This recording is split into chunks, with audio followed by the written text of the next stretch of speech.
Hey you guys, Esikhomesteddah the homesteader here, and I am in my kitchen, you guys. All right, family, so I think it's up already. If it's not, it'll be up. But I was explaining to you guys on my tour that we're not cutting grass the way we used to because we want to allow our bees to forage on our property. And that helps save them from having to go many miles to travel for pollen. So I don't know if you guys are familiar with your dandelions. Dandelions can be eaten. They can be steeped for tea, and they also can be made into a salve. So in this video, I am showing you how easy it is to make a salve. Now, what you want to do is just pluck off the flower part of the dandelion, and it is so super easy, you guys. And you want to steep it in oil for about 10 to 2 weeks. The longer the better. So I'm going to try to steep mine for probably 2 to 3 weeks in my little canning jars. So that's what you're going to need. You're going to need your canning jars or whatever jars you want to use. You're going to need essential oils for after it's steeped. You can add very therapeutic essential oils, or you can add fragrance oils. So I'm going to try the method in both. But right now, we're just going to do the steeping part, which is easy. So you want to pluck off your dandelions. You don't need the stem. You just need the top of the flower like so. Just pop that off. Put it into a jar. And you're going to top it off with some olive oil. And then what you want to do after it finishes steeping in a dark place, you're going to place it in a dark place. So I'm going to put mine in a lunch bag, and I'm going to put it in my coat closet where it's dark, and it'll begin to steep, ferment. It'll get all the nutrients out of it. And after that process is done, then you want to come back. See how easy that is? You want to come back after you let it set for 2 weeks to 3 weeks. You want to come back and add your butters. So you can use cocoa butter, you can use shea butter, you can use mango butter, you can use cocoa butter, Bakari butter. I use a lot of different butters in my products. So there is a variety of butters that you can add to your salve, but you want to do that after it sets. And kind of like, if you want to say ferment, steep, you want to do that afterwards, and that's when you will add your different variety of essential oils, whether it be lavender, lemon balm, orange, frankincense, lemon verbena. Those are great scents to add in a salve. I love lemongrass too. But it's super easy, you guys. And again, there is multiple ways of using your dandelions, and I'm going to do another video on how to fry these, because you can make dandelion fritters. I don't know if you guys know that. So it seems like as time go on and you start learning about what's in your yard, you start appreciating it. I know I be Googling stuff. When I see stuff, I start to Google stuff. And I just learned the many ways of using it. I also remember as a child, me and my sister, she could vouch for this, we used to love to just go and pick them and give them to our moms. And I know we wasn't the only one, because we couldn't afford to buy flowers. So this was mom's flowers. We all know they don't last long, but it's just the idea of being able to pick them and give them to your mom. But I remember doing this as a little girl. So I also noticed that after, we started the beekeeping, we said we don't want to be cutting the grass as much. And as the grass grow, I enjoy seeing the dandelions, because, the human race, we take everything from nature. Everything. But we have to learn to just leave some things be. All right? We have to learn that. And as I was picking some of these, and as my sons was mowing the grass, I had to tell them in that area, up against that white fence area, don't go nowhere near that. Leave that for my bees. And they was like, I was explaining that to them. And as I was picking them, I actually seen the bees foraging. I was like, see, that's why I don't even want to be messing with too much of the grass. I want to leave it as long as possible.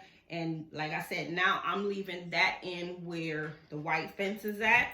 I leave that be now so that my bees could go right over there in that area and forage. And when I tell you they were so busy today, they are having a good time. They're definitely in a happy place when the weather is beautiful and sunny. And I did see a lot of them foraging. So I just wanted to show you guys how easy it is to create a salve. And make sure you start off with clean jars. And again, you're going to put this in a dark place so it can steep. If you want to give it a little twirl. Yep, give it a little twirl. And make sure you do your research because like I said, you can use this multiple ways. You can eat it. And I'm definitely, probably my next excuse me, you guys, grass cutting round. I'm probably going to pluck some more because I want to do another video, not on steeping it, but I want to do a video on frying them because I hear they taste good when you fry them like little fritters, because you know you can eat these. You can eat a lot of things that we don't know that we can eat. And I think I was explaining that in the other video on how you can eat your vines from your sweet yams. Those are delicious. And you also can eat your zucchini flowers. And I want to do a video on that too.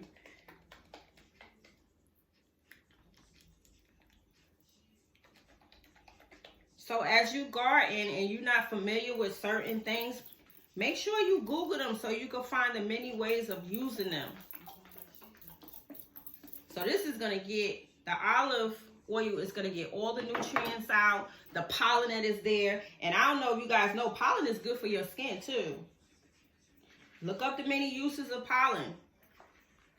There is so many uses, you guys. We must learn them.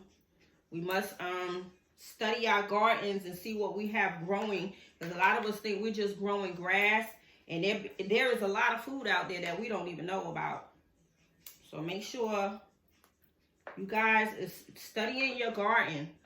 I know they have this app where you can take a picture of whatever's growing, the leaf, and it will tell you what it is. And also they have so many books, and I know I have a few of them that will tell you what's edible, how to recognize your edibles. We need books on that as well. Please get those books. I think I heard what's the name speaking about them books. Get those books, people.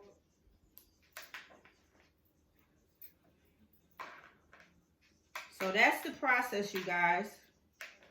And I just have a few more in here. I might be able to get another jar. But I would just take these out into the yard and let them compost down. I don't want to just throw those in the garbage. I won't throw those in the garbage. Give it back to nature. So, all right, family. This is how you will make it. And again, you want this to steep. However you want to call it, steep, ferment, sit in a dark place, a dark, cool place. So I'm going to put this in brown bags like I did my extracts, my vanilla extracts and lemon extracts. And those are still steeping in the closet too, you guys. I need to do a shake on them. But you want these to sit 2 to 3 weeks. The longer the better. If you want to add therapeutic essential oils, you can. If you want to add just fragrance oils, you can. I use oils from Essential Depot and also Brambleberry, and I also get lots and lots of essential oils from Now, you know, therapeutic ones, natural ones. If you want to go all the way natural, you can do that as well. So make sure you guys comment below and let me know how you have decided to use your dandelions. And again, there's many, many ways. So make sure you guys leave me a comment. I hope you enjoyed this information. Again, make sure you pay attention to what's growing in your yard. Learn the different things that are edible. Because there is a lot of stuff that's growing out there that's edible that we don't even know that's edible. And it can save your life. All right, family. So I hope you guys enjoyed this video. Make sure you comment below if you have tried this method of making your own dandelion salve. And leave me a comment. All right, family. This is Esikhomesteddah, the Homesteader. I will see you guys on the next video. Peace.